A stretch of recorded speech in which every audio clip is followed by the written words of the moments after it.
You want to learn about trauma bonding? I'm sure you've heard about it in the world.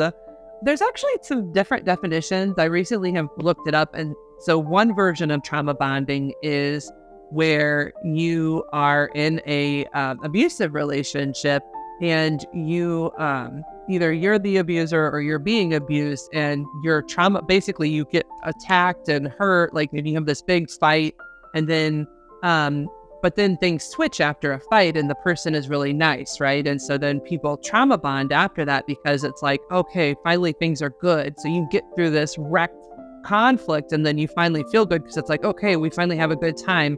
So that's one version of trauma bonding.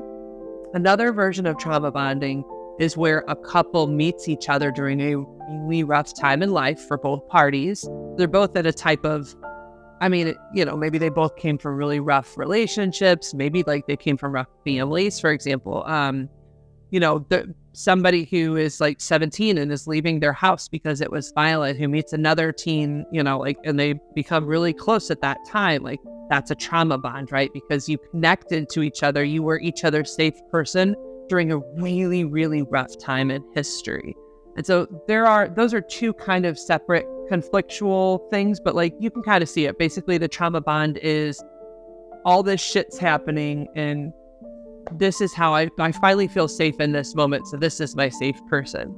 But I mean, if you look at that, there can be some pros and cons to trauma bond. So one thing you'll learn about me as a therapist is I always am like, oh, I hate this term. Oh, this is so silly. And the reason is because it's usually misused, or it's missing pieces of information. So like, I don't think trauma bonds are necessarily terrible. It depends on the context, right? Because I've known so many couples who met in that sort of trauma bonding space that have since grown and matured and continued to be each other's safe space. So I don't want to like put down people who have a potential start with the trauma bond if they've learned to grow and develop other ways to like cope through their lives. So like just having a trauma bond doesn't mean that like your life is going to be terrible. I will say that first version of the trauma bond though isn't as healthy, right? Because it's like really the only reason that you're connected to a person is that you have to go through all this horrible fighting conflict to get to this positive thing. But then the positive feels so sweet because you never get it. And that is definitely just abusive relationship that needs to be addressed and hopefully that you can remove yourself from. But I think that in some ways we all trauma bond. If you think of how human existence works, I mean, like when we're in rough times, you trauma bond with your friend, right? Like when you come to her or them and you're just saying, hey, I'm going through a rough time, and they listen to you, that's a trauma bond. When you and your child go through a rough thing and you talk through it at the end of it, that's a type of trauma bond too, right?